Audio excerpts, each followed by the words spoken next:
Hello, everybody. Welcome to the Ethics Experts. If it's your first time joining us, welcome. And if you are a returning subscriber, hello, bestie. You look amazing today. You see what happens when you subscribe to the Ethics Experts? You get a bonus greeting on every single episode. So hit that subscribe button. I am here with the man, Alain. How you doing? I'm doing well, Nick. It's great to see you. Yeah, great to see you too. So we got connected on Clubhouse, I think, back when Clubhouse was still a thing. Yeah. And I kind of started to follow you on LinkedIn. I started to watch some of your videos, checked your book out. You are a thought leader on leadership. You're author of Cracking the Leadership Code, best-selling author. You've worked with almost half of the Fortune 100 companies. Executive coach. You just have so much. You have so much wisdom and so many insights. I was just really excited to kind of get you on here, pick your brain, and hear what you have to say.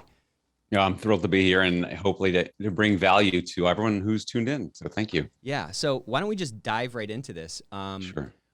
You've been in this leadership game for almost a quarter century, maybe a little bit longer. How did you get into the game, and what was it like? What experience what experience did you have that kind of turned that light bulb on and made you want to take that plunge into doing what you're doing now? Yeah, great question. Because certainly it's not the kind of thing when you're 6 years old, you think, I'm going to do all those things that you just mentioned. So that's not exactly how it turned out. That being said, I think looking at a lifetime of experience, you see looking backwards a through line. And for me, the through line has always been I have been fascinated by people, specifically why people do what they do, what makes them tick, and specifically, why is it when we work in organizations, whether that's in companies, whether it's with our families of origin, why it seems that some people and some teams and organizations thrive and other ones are just struggling. And that comes back from early days, I think, for me. I grew up at a fairly unique childhood. I grew up in New York City. It's not that unique. Grew up with a single mom and my grandmother raising me, also not unique. The slightly unique part is the fact that my mother and my grandmother are actually both survivors of World War II, of the Holocaust. They're Wow. Jews who my grandmother was in a concentration camp, and my mother, who's born in 1935, was separated and put into hiding. And so, as you can imagine, it's a pretty intense experience they lived through. And these were my primary parents. So that shaped their worldview, that shaped their beliefs around who do you trust, who do you not Hmm. trust. And I went to New York City public schools in the 1970s. What I found was the vibe at my friends' houses or at school was so different than it was in my house. And I think part of my fascination with psychology and human behavior has been trying to figure that all out. So that's what got me interested in the field of it. And then when I was 26, I went through a weekend long intensive, we'll call it emotional intelligence training that just blew me wide open. I was like, oh my gosh, this was amazing. And I felt so empowered. And I just realized there were so many more tools to learn to start to access how do I live my life? I know what's my mission? Why am I here? And that's what really put me specifically on the course of I want to be at the time, I know like a facilitator or a trainer or whatever you want to call it. And I kept reading, the more I learn, the more I want to learn and keep reading and taking more workshops. And that's what really set me on the course of wanting to do what I do now. Because at the heart of it, whether it's speaking, consulting, coaching, and training, my goal is to help people to achieve whatever results they want to achieve more easily. I think all of us wake up with great intentions. We want to do a good job. We want to do well. We want to leave a legacy and a lasting impact. And yet things get in our way. Right. So I want to help people to accelerate their learning curve so they can really become the people and the leaders they want to be. And by the way, when I say leader, I'm going to do a little level setting here. I don't define leader as a job title, a position, or authority.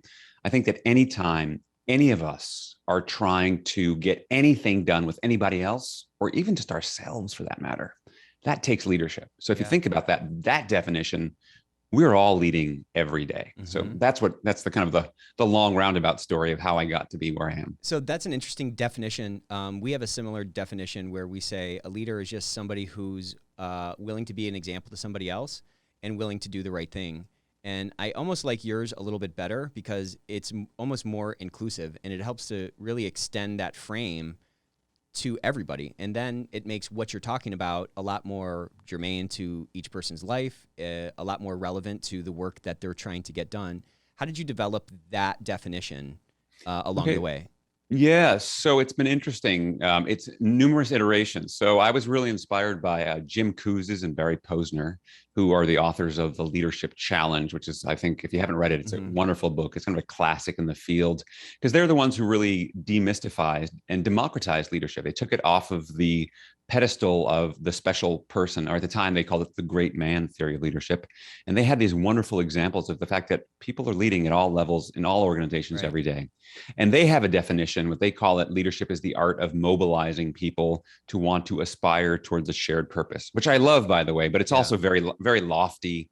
And the more I got into that, then the next iteration for me was leadership is an art, but specifically for me, it's a performing art. Mm. What I mean by that is because it's what you say and what you do. And it's also, I think, informed by the fact that my background, I skipped this in my bio, but I was a violinist as a kid. And Oh, then wow. I have a master's in fine arts. I went to an acting conservatory where I studied theater. So not your traditional business background. And what I think that the business world could learn from the performing arts, and it's funny because our world has moved to this. We are an experience, and I would even say almost an entertainment economy. Yeah. Because if you think about what is the primary, most limited resource we have today is attention. Right. And what the performing arts do so well is they traffic in our attention. A great movie or a great TV show or a great work of theater pulls you in and sucks you there, and you can't stop. Right. Like, wouldn't it be great if our meetings had that level of engagement? Right. And so I think the bar, the gauntlet has been thrown down.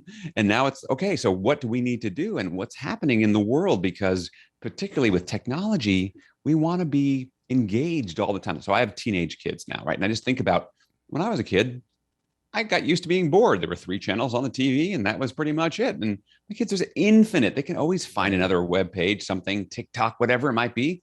So the level of expectation of staying engaged all the time puts a lot of pressure on leaders to find ways to be that engaging. We talk about employee engagement. Well, you don't get engaged employees unless you have engaged leaders who know how to engage people.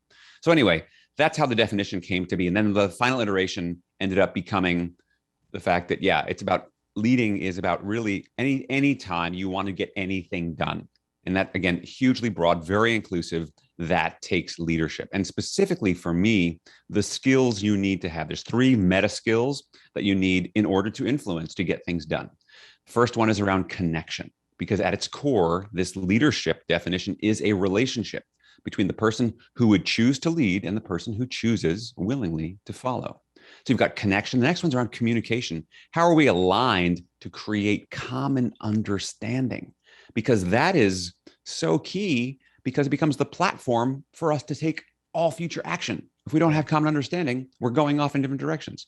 And then the third meta skill after connection and communication is collaboration. So what do we do to create an environment where all of us can work at our best? Because that way it's sustainable over time and we're not feeling exploited and not burning ourselves and others out. So there's a whole well-being component to that. So connection, communication, collaboration become these meta skills to becoming better leaders. Um, I want to go back to your performing arts thing, Sure.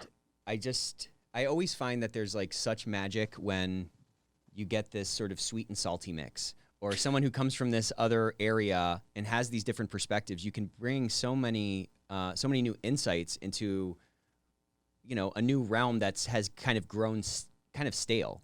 And you made an important point, I think, when you're talking about we have this attention economy. Attention is our currency, and as you were talking about employee engagement, like it's just a term that kind of like it has its own sort of I don't know, it has its own sort of you know It becomes a buzzword. It yeah, it's becomes a a buzzword. buzzword. It means nothing. Yeah. But Yeah. then if It's you like, think about it, to your point, it's about people being engaged. Well, what does it take for them to be engaged? It takes their attention. They have to have some connection. They have to have some purpose that's resonant with them for them to expend, discretionary effort in pursuit of this goal. And it's just, I mean, the simplest things or the most profound things are always kind of simple. And like, I just had such a light bulb moment when you were talking about like, you have to be entertaining is obviously a caricature of it, or that's yeah. not what Yeah. we're saying, Yeah. but being engaged or getting people engaged means you have their sort of unbridled attention. When your kids are flipping through TikTok, they're zoned in on TikTok, or they're zoned in on whatever Exactly. game they're playing. And there's this broader thing that I've kind of noticed that like there's this, the business world is this weird kind of non-world where like you can't be human, or you think, right? These are all these fallacies that kind of affect us. You can't be human. You have to sort of trim this piece of yourself out of the equation. It leads to inauthenticity, and it leads to, I think, a lot of engagements, so to speak, with our people that aren't resonant with them because they can sniff out the inauthenticity. Like along with all this attention, economy rising, there's also this commensurate sort of increase in being able to sniff out inauthenticity. Where do you see, again, this is going to be a broad brushstroke, and I'm sure we can talk about this particular question for the next hour, but where do you see the root of problems in leadership corporately? You've worked with a lot of really big companies. Fortune 100 companies are massive. Everybody knows about them. Yeah. Those are almost the, they're almost the end of the line in terms of what a business can sort of like Frankenstein into. And they are in those environments, I think, a lot of the worst of business sort of lives out. Where do you see kind of people's humanity kind of dissipating away, or what do you see at the root of the leadership leakage that's existing in these massive organizations or even at small organizations? Yeah, great question. And we could spend hours talking about this one. So for me, as I think about this, and, it's funny because before we go there, I just want to pull a little bit more on your thread around engagement, because, if you think about engagement outside of the buzzword of employee engagement, if you think about where do we use the word engaged or engagement, it's around marriage, right? We're not, that's pretty much where you use it. And you think if I was to ask someone to marry me, what is it I'm really asking? I'm asking them to spend the rest of their life with me. That is, I'm willing to invest time in effort and focus on them and them with me. And so what's interesting, if we translate that from the world of marriage to the world of, let's say, organizational behavior, as leaders, if we're not willing to invest in the people and care about them, and also invest in being intentional about how do we keep them engaged and keep that spark alive, as opposed to well, I said I love you the day we hired you. What do you mean I need to say it again? That wouldn't work in your marriage. It's not going to work for your employees. Right. So it's this sense of, what are you constantly doing to engage, to invest in bringing that spark? And again, that's where I think the performing arts are all about, the spark. And, we talk about leaders wanting to be inspiring. Well, what inspires people, and how do you find out? Maybe you should ask them. So anyway, I wanted to kind of pull on that thread first a little bit more, because I think it's a useful thing to think about. Because again, it's easy to hang out in the land of buzzwords and jargon, and this becomes neutral and antiseptic, which is not very useful. So let's go on to your bigger, bolder question around what gets in the way. So the stats are shocking around effective leadership. That is, they're poor. So, and I've seen, there's a lot of meta studies, but I'll just share a few things that I've seen recently. So less than half of global professionals trust their employer. Only 40, this comes from an Ernst & Young study, 49% of people trust their employers. When it comes to communication, only 31% of people believe their leaders communicate well. And an overall leadership effectiveness, only 23% of people believe their leaders lead well. And you think, oh my gosh, that's such a low number. Why? Why is it so bad? Well, I think there's a couple of things that are baked into the system that perpetuate. And these numbers have been flat like this for a long, like decades. Right. So why is that? There's a couple reasons. And number one they're all connected together. It's kind of a cauldron. We can kind of put all these things into the cauldron, and they include fear, power, control, and hierarchy. Because I can guarantee you, if only 23% of people believe their leaders lead well, you've got 77% of leaders who are not leading well. How many of us are comfortable going to those leaders who are being poor role models? Who are you comfortable going and saying, hey, I think you could do a better job? Most leaders don't create a safe environment for people to speak their mind. Now, on an anonymous survey to Ernst & Young or somebody else, you'll share that because it's anonymous. However, in the soup of where we work, forget about it.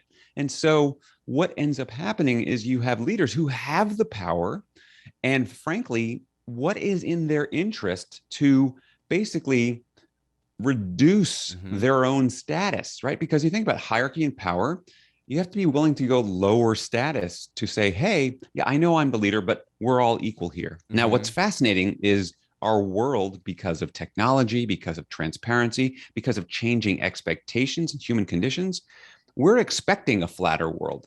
Yet so many people, when they get into the leadership role, they start automatically, Totally. unconsciously, just playing out the behaviors of, and it may go back to childhood, it may go back to, because I'm your dad, that's why you do these things, right? That classic basic power struggle. Someone's in charge and someone basically has the final say, right? And so what's challenging for a lot of leaders is they still think in binary. They're like, wow, well, if I don't have the final say, this becomes a free for all. Right.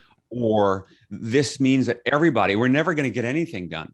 Well, you've just totally gone into this very old world binary. It's either this way or that way, versus what I call the new school or facilitative mindset of a leader. It's much more a both and. Well, what if you created a world? Yes, there's still hierarchy, and yes, there are decisions that have to be made because we have a business to run. But rather than thinking that everybody has a vote in terms of what we're doing, what if everybody has a voice and we value and care about that voice? And if we choose to go in a different direction from that voice, we still respect the voice and the person and value the individual and give them context as to why we're going there, Right. so that they come along. Because it's amazing how, and just think about your own experience, Nick, and I can think of my own, how if people have the rationale and they're treated with a baseline level of caring and respect, they'll be willing to disagree and yet go along. But that takes more time up front. Right. And I think one of the other fallacies that have plagued leaders for decades now is, most leaders have grown up with the inherited legacy of the industrial age, right? So Frederick Winslow Taylor and the assembly line and the wisdom of the time was around efficiency. And the challenge that we have today is, we as leaders, if efficiency becomes your holy grail, don't confuse efficiency with effectiveness. Let me give you an example. Let's say I'm leading a team of 10 people and we have some new change-like initiative going on. And I want to tell my people about what's going on. Now, the most efficient thing for me to do is, I've got this great technology called email. I'm going to email everybody the same email. This is what we're doing, team. Let's go. Boom. Get done. One email, 10 people. We're done. Now, they get the information, but how inspired are they to take that along? Versus if I was to have a one-on-one 15 or 30-minute conversation with each one of them to explain that, to turn this from a push into a pull, a dialogue, explaining what's going on, answering any unanswered questions, seeing how this impacts them. Now, that's going to take me more time up front. Absolutely. However, in the long run, if this is important, where are we going to get closer to the likely outcome we're trying to create, if it's important for me to have all these folks on board and aligned and moving forward, right? Yep. Notice I didn't say buy-in, right? Which is more Another like I'm buzzword. selling something, Totally. another buzzword. Or another thing I didn't say was, I got to drill this down to the front lines, which, by the way, drilling it down, that's an efficiency, mechanical engineer mindset, right? If you're on the front lines, you're not thinking, geez, like I really missed the fact my leader hasn't drilled anything into me lately. I missed that. Feeling neglected. Yeah. I feel neglected. Drill into me, please. Drill, Please, baby, drill. Drill away. Yeah. Yeah. So it's one of these things. So watching our language, we have to rehumanize leadership because we are still struggling with this. We have the technology to be able to democratize and to collaborate more. And yet we're still going to have a certain level of hierarchy, but we're seeing it's getting flatter. But these are fascinating times. And I think leaders have to become better students of human behavior. Yeah. Because let's face it, the fact is, what is the differentiating edge you have now? Because pretty much all that repetitive manual stuff has probably been outsourced to an app or an algorithm or a database somewhere. Whereas what is left with working with people is the human factor, is how do you connect with empathy through creating credibility and building trust? How do you make sure that you're not just sharing information, but actually creating insight so people can make good decisions? And how are you creating an environment of collaboration where people can do their best work? So anyway, that's another big answer to your question. I mean, there's so much in that. And what I was kind of struck with as you were describing this is, a new leader steps into a position and they fall into these sort of old world industrial revolution frameworks. Yeah. And they wonder why, like, it kind of creates a cycle, right? Like you as a leader end up, having a huge impact on the environment that you're controlling, so to speak.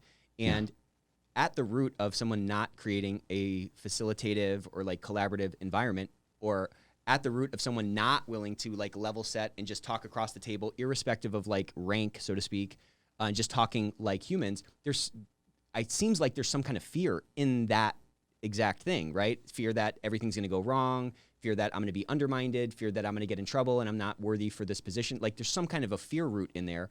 And obviously then your people are not going to feel psychologically safe. Like just acting in that way puts up an implied like wall preventing that feedback of saying, hey, I think you could do this a little bit better, or hey, can I give you a little bit of feedback? What do you think is at the root of that fear for folks? I mean, the reason I'm asking is because I've seen this happen with people who are complaining about the hierarchy, complaining about, blah, blah, blah. And then they get in that position and they fall into those same old habits. It's a very bizarre paradox. Totally bizarre paradox. And it happens all the time.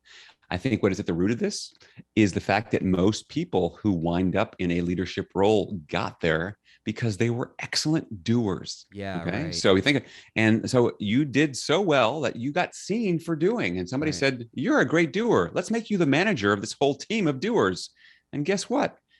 Getting to that new role is, as Marshall Goldsmith famously says, what got you here is not going to get you there. A doer mindset will only get you so far.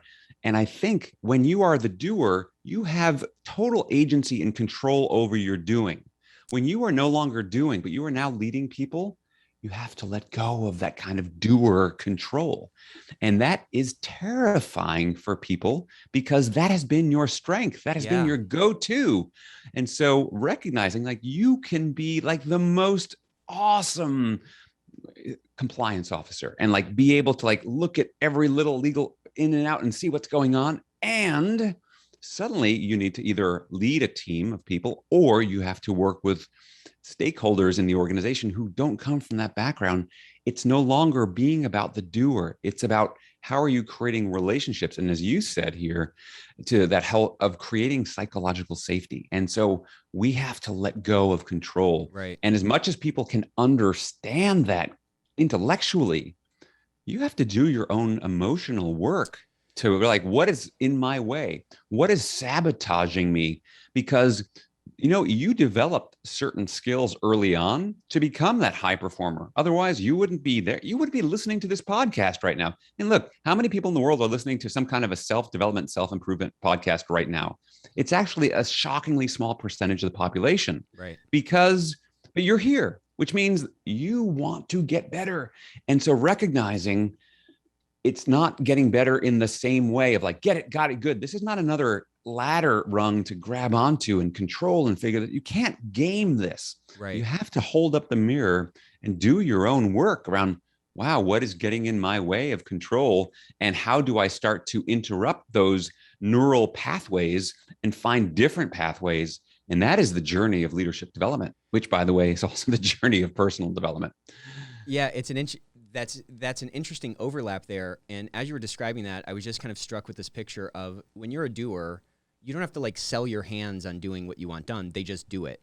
And if that, to your point, is the only like tool you have of just kind of forcing it through, as you come into a leader, there's like an ostensibly there's like an implied extension of your sphere of influence beyond sort of literally just resting on your skin, because that's all you can really control, into this, illusion that if I can just apply the same type of, neural pathway style control mechanisms by just saying, okay, just do this, we think that that's going to work. And then guys end up falling flat. I mean, it's the classic story of like the top salesperson becoming a sales manager and just the whole team like falling apart because they don't know how to coach, or they don't know how to, make that connection with folks. They just say, we'll go get your numbers.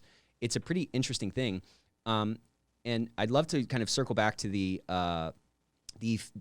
efficiency, effectiveness paradox. And it's so interesting to me because, it's almost like efficiency. It's almost like efficiency falls flat when the timeline is too short. So like, hey, this is really quick. It's really it's really efficient for me to just send this email. Okay, done, off the list. Well, inherent to that approach is the assumption that everyone's going to read the email, they're going to get it, they're going to run forward, and so forth. So ultimately, to your point, like what seems like more work and harder on the front end and more time and a waste of time to get these people who should just be listening to me to actually quote unquote buy in, it ends up, to your point, being way more inefficient over the long run. The quality tolerances are all over the place. The adherence to the new policy or the new direction is not really like digested by anybody. How can we get people to do that mindset shift quicker? And frankly, it's particularly for high conscientious people who have control issues in general. Do you know what I mean? Yeah, good question. No offense to the high conscientious folks listening to this, right? Hey, I resemble that remark. I know all about that. So here's the challenge, I think, because I think what ends up happening, in the name of efficiency, and again, high conscientious and high productivity, hyperachievers, Right. where we tend to go is we have this list. We want to get through our list. The challenge is as we are building our list, oftentimes we're building our list from our own perspective. So we think of things as our agenda. Right. And, and this is, going back to the salesperson who gets promoted and it's like, just get your numbers. Or the other thing they'll do is say, well, this is how I do it. Do it this way. Do it that way. Which works for you, but it doesn't work for other people because they're not you, which is why when I coach people, I don't sit there and say, do this, do this, do that. That's just giving advice. It's actually trying to elicit from them what's going to work. So ultimately, if we go back to this question of how can you shift things? You got to shift your agenda. You have to actually build your agenda based on their agenda by starting. And this is how I start coaching sessions. If we could wave a magic wand, what outcome do you want? So really thinking about the outcome and spending some deep thinking time on what is the desired outcome from this. Imagine you and them. What do you want them to do? And then work backwards, beginning with the end in mind. What is going to help those people to come along, become part of this? As opposed to, I've got to get this off. I mean, you talked about the fact that, I sent this email, it's done. I mean, how many of us hate it when we get sent, I call it emails, subject line phishing, right? Where someone's forwarded something on, the subject line means nothing anymore, but it's been forwarded 7 or 8 times. And then what they have is they send it to you and they say, hey, Nick, FYI, see below, right? And you have to go and find it. And everyone's like, I've done this in live workshops and people groan, right? Grr, I hate that. I hate when people do that because it's such a waste of my time. And then I ask, how many of you do that to other people? Oh yeah, I guess I do that because it's off your plate onto somebody else's. Right. See, we have to understand the industrial age. The main model was the machine. Okay. We now are out of the industrial age. We can't think like a machine system. The system is now the network. And the core aspect of the network is interdependence. And so leaders need to be much better systems interdependent thinkers and realize when I pull this little thing, this happens over here. I can't see it, but we have to be thinking 2, 3, 4, 20 steps ahead. It's a totally new world for that for most people because we tend to kind of focus on where we are. So I would say build your agenda based on their agenda and then ask them. See, this is the cool thing. When you take on the facilitative mindset, you come into these conversations and you don't lead by telling, you lead by asking. And then very quickly, when you ask, you get some data back to calibrate your answers because you're not just making stuff up. You get to find out what do they think? Like if you say, what do you think the biggest priority is right now? They'll tell you what they think. So part of it is, can you enter into these conversations with a structure and a framework, but be comfortable with hanging out in the ambiguity of the unknown and then start to shape things together? And again, there's a whole letting go of control to be able to do that. It's another very unusual yet very important skill set. And there's really a lot of opportunity in it. To your point, this mindset shift, I mean, you can really multiply your impact. And yeah, it may take a little bit more work on the front end to make that connection with people and make them feel safe and give them the sort of fair process to understand the rationale behind the decision or give them time to voice it or talk about, sometimes people just need to process it. You know what I'm saying? But there's so much more like multiplicative benefits from doing that, especially when that becomes part of your like management cadence, because again, that connection really becomes authentic. They feel like they're in it with you. And it's this bizarre thing. So I got this advice one time from the wife of this guy that I worked with. And we had really little kids at the time. And I think about this advice like maybe every weekend, like all the time. And she was like, you need to know that each of your kids is different. They are their own people.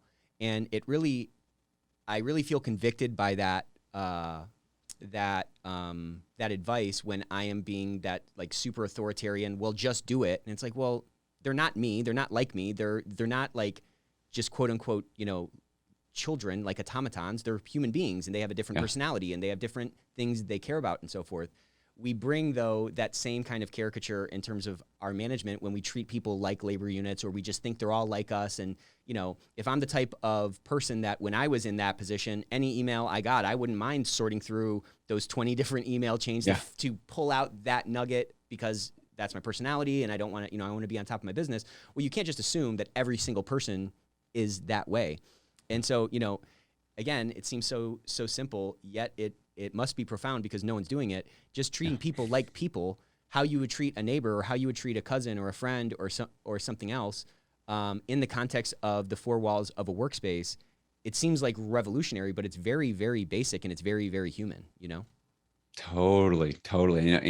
I love your example of the kids, right? And treating them all different. And one of the things that my kids are now 17 and 14. And one of the tenets my wife came into, and I give 95% of the credit for how amazing my kids are to my wife, because she really came into parenting with a very specific vision that we were not going to engage in power struggle with the kids, which is not an easy thing to do. It takes infinite amounts of patience, which she has way more of than I do, honestly.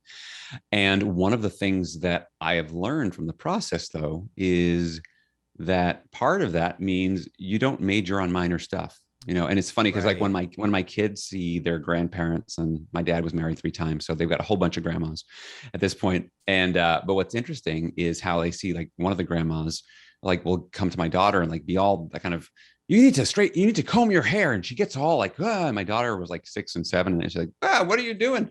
Because like it's just, you know what? She's 7. Like she's not entering a beauty contest. Her hair isn't that, it's fine. But again, we all are triggered around certain values for whatever reason. Like, and when things aren't in alignment, I mean, just like the way for some people having dirty dishes in the sink overnight, it's like, I can't live in a house with like, just notice where you get triggered, because that's the gift for you to learn from.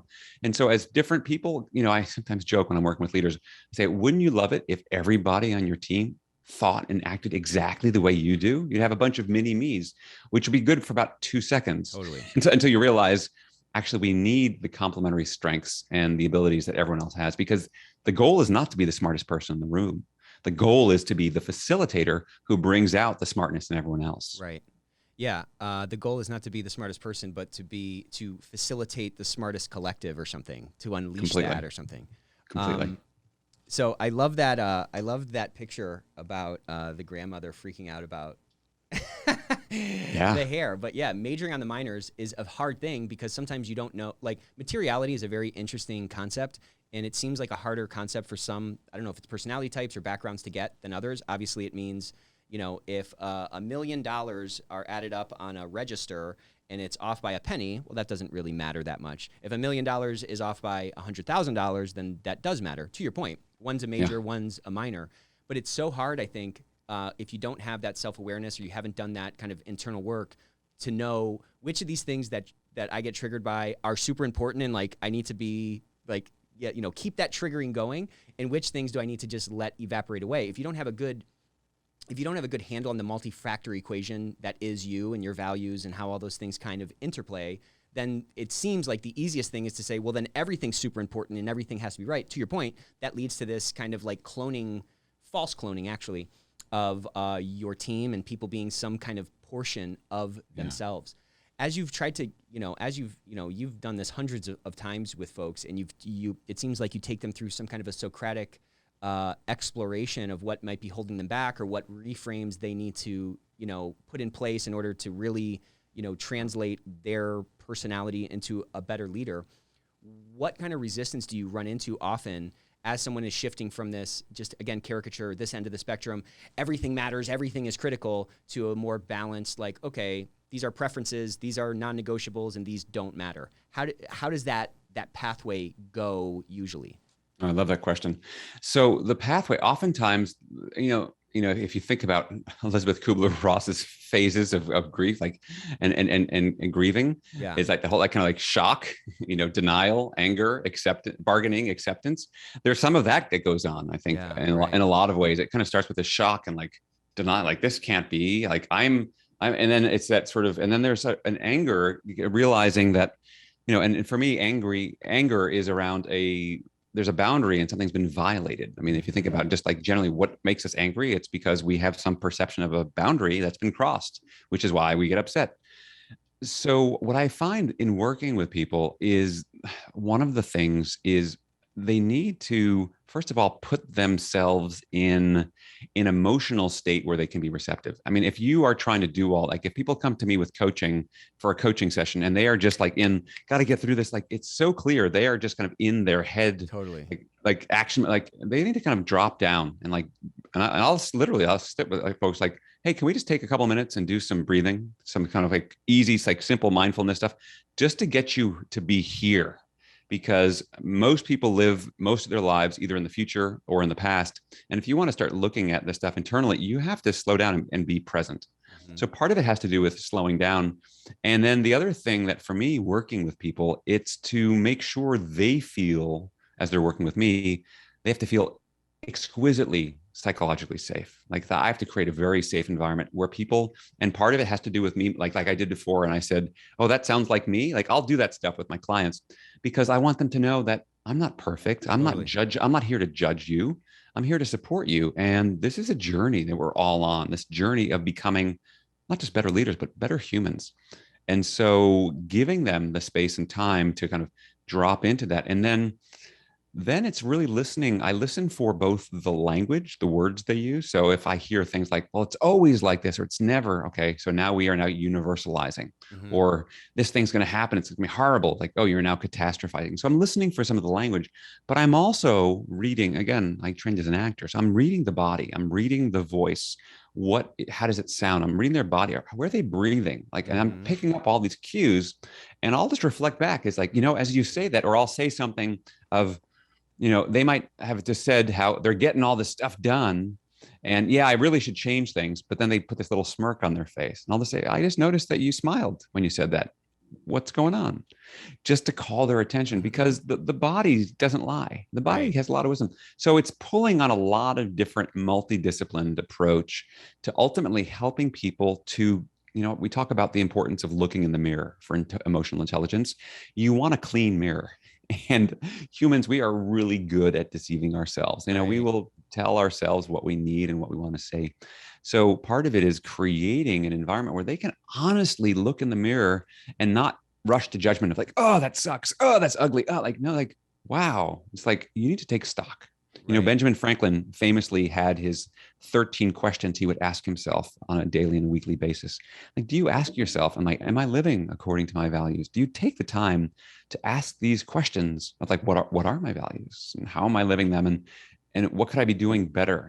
How are my relationships? How are my most important relationships? And what am I doing to put, as Stephen Covey would say, put deposits in the emotional bank account? Like, what have I done today? And to be that level. So it's about becoming more intentional.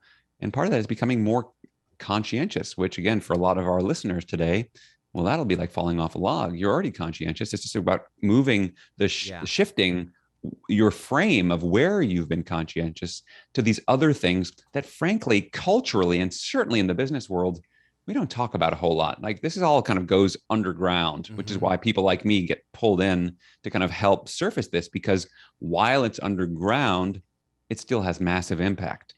Yeah. And as you were describing that, I was thinking, you're really modeling what a leader should be doing, right? Like for you to make that connection with somebody that you're coaching, for them to feel safe, and for you to be able to read their body and read the tone in their voice and all those kinds of things, and get those insights out of it to share back with them that they'll actually digest and, will hopefully resonate with them.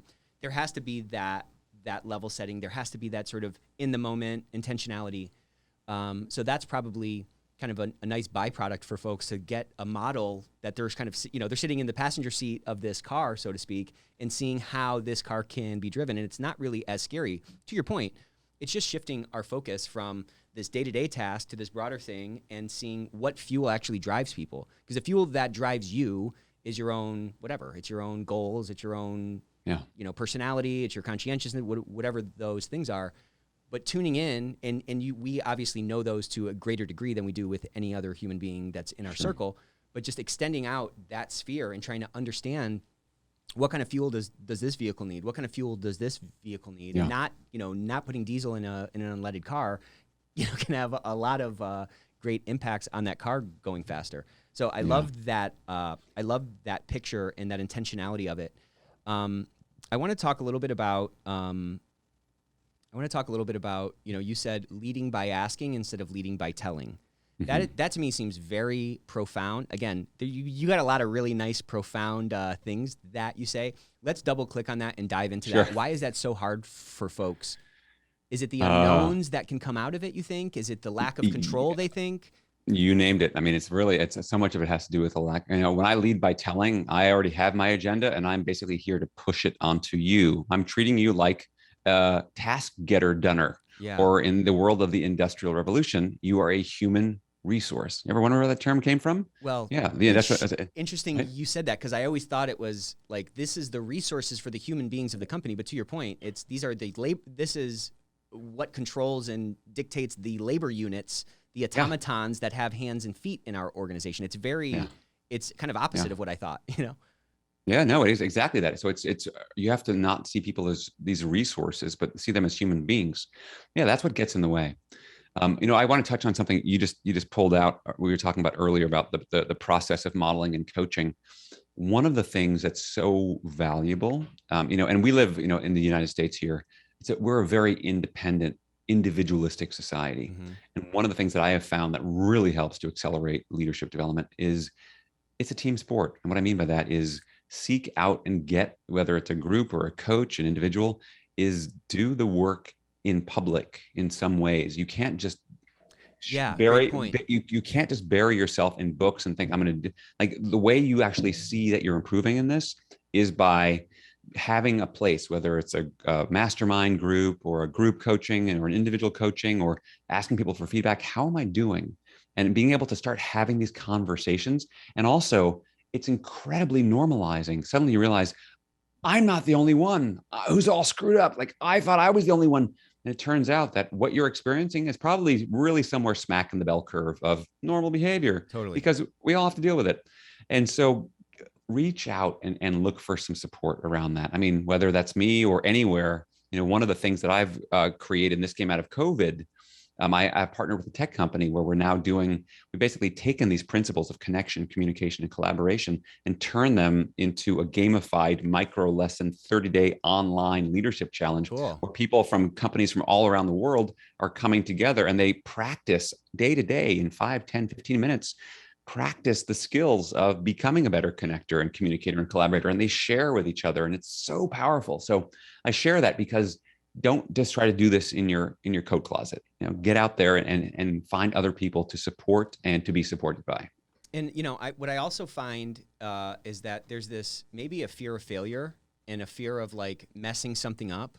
And life is a lot more like baseball than it is like brain surgery. You can't mess up in brain surgery, or you're gonna have a dead patient or a comatose patient or something. Yeah. Baseball, you can mess up 2 out of 3 times over 20 years and still get in the Hall of Fame. So it's a lot more like that. And I think if we humanize ourselves, and the thing I try to encourage folks to do is to like humanize yourself to your team. That's the quickest way to get their guard to drop. So what are things that, you wish a leader would have told you? Well, tell those things to the team. Hey, I don't have all the answers. Hey, I might not have this right. Hey, our job is to get the right answer out of this group of smart people, not for Nick to have the right answer. And just doing things like that and kind of flipping that structure is a really, I think, an accelerant to get to this kind of panacea that we're talking about. There's this other interesting dynamic when we were talking about why these old structures persist in today's knowledge work economy. And I was kind of thinking about, think about a fraternity that has every class that's come through is all hazing. Some new class, for them to break that hazing cycle, they have to say, well, while I got hazed, I'm not going to haze these guys. You know what I'm saying? Yes, exactly.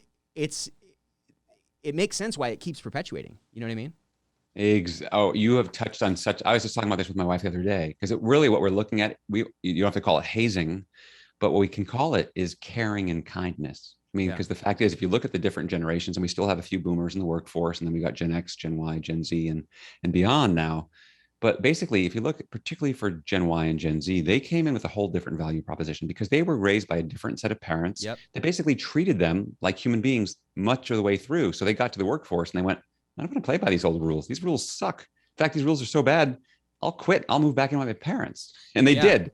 And Exactly. so suddenly, and a lot of for example, the big four consulting firms had to change their business model because it used to be churn and burn, like work them hard. And so what you're talking about here is so important. And to me, what that is now, it's about kindness, is realizing, wow, like I now have to level up my respect, my caring, my listening, my consideration of others as humans, even though I never got that. That's Right. not fair.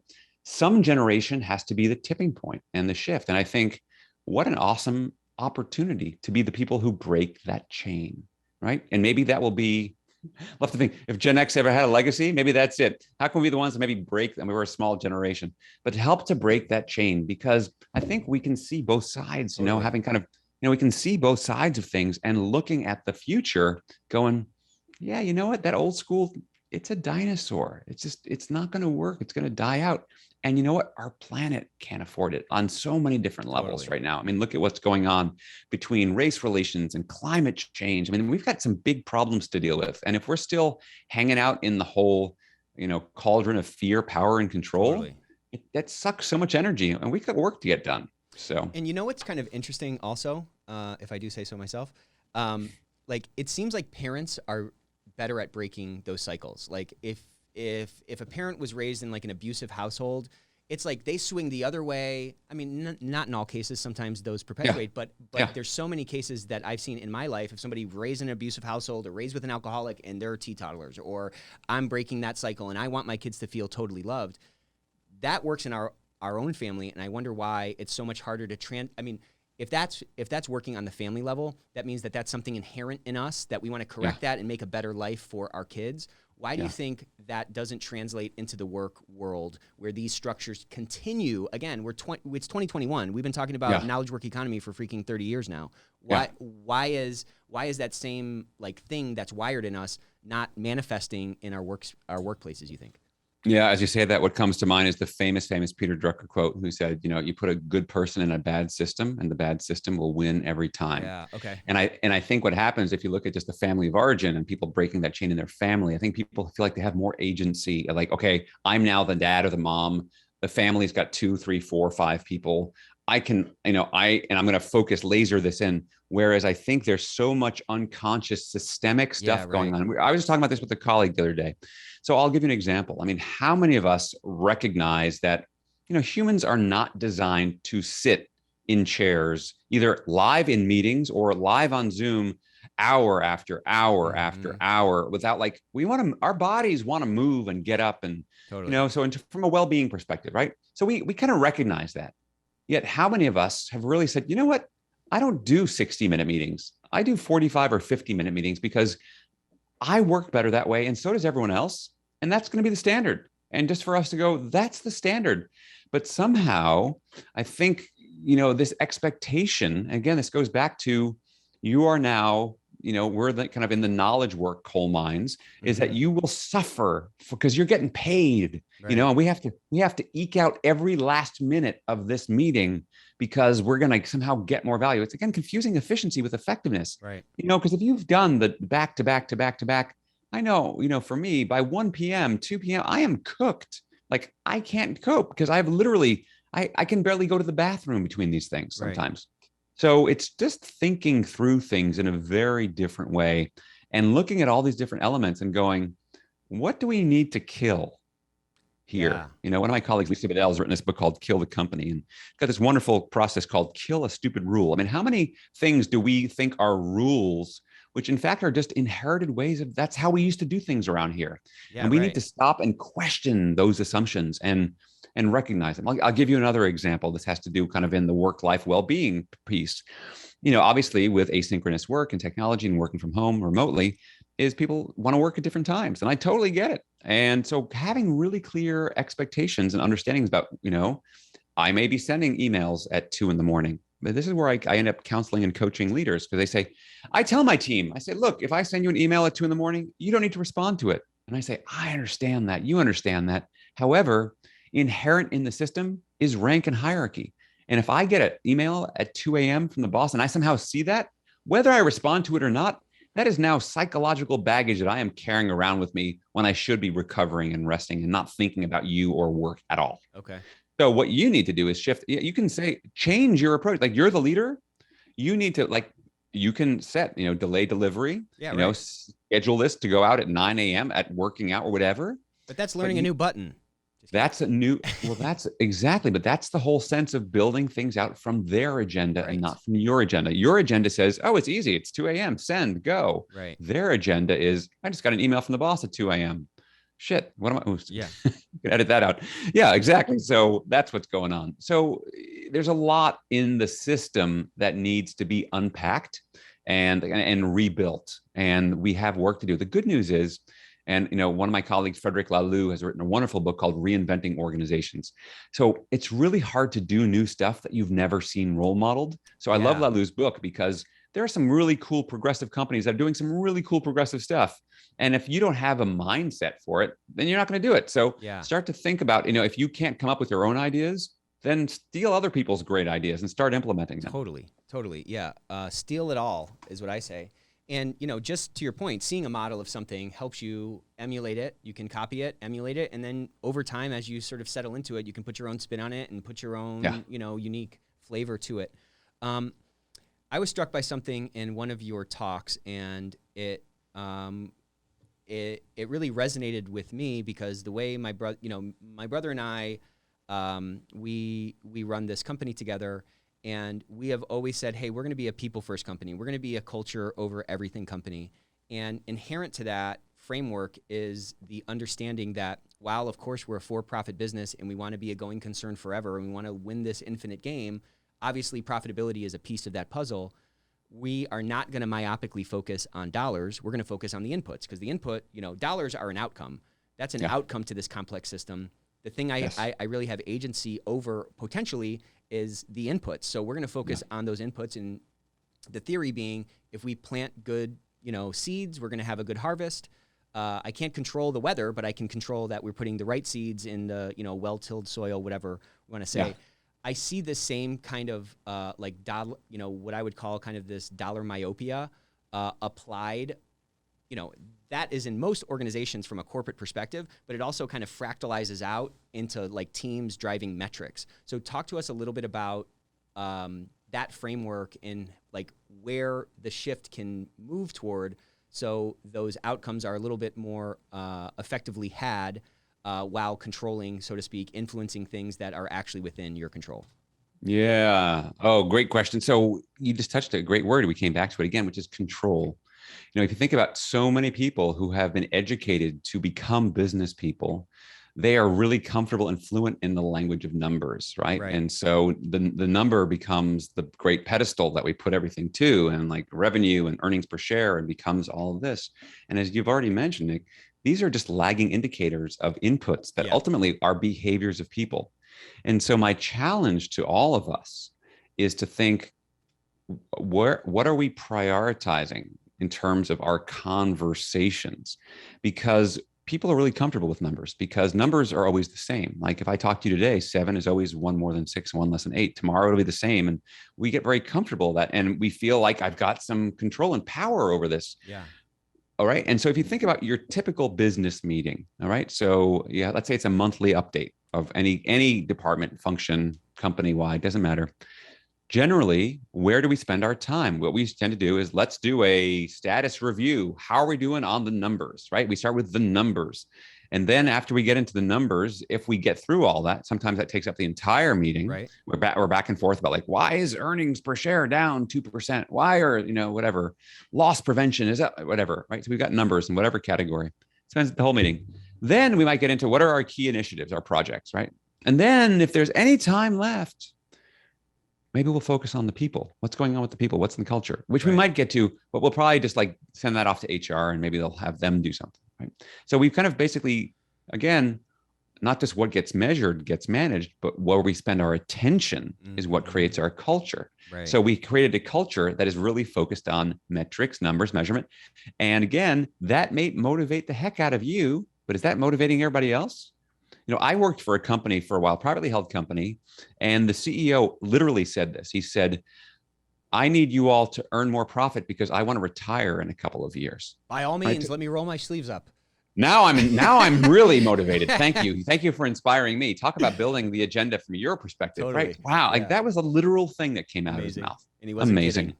Yeah. He wasn't kidding. This was his plan, and he felt like the benevolent deity. Like he was, he's the patriarch. I deserve this. Yeah. All of which to say is, what if you flipped your meeting around and actually you focus and prioritize your time on the people? You'll get to the numbers, but maybe you won't spend as much time because you realize it's the behaviors of the people are what deliver those numbers. Right.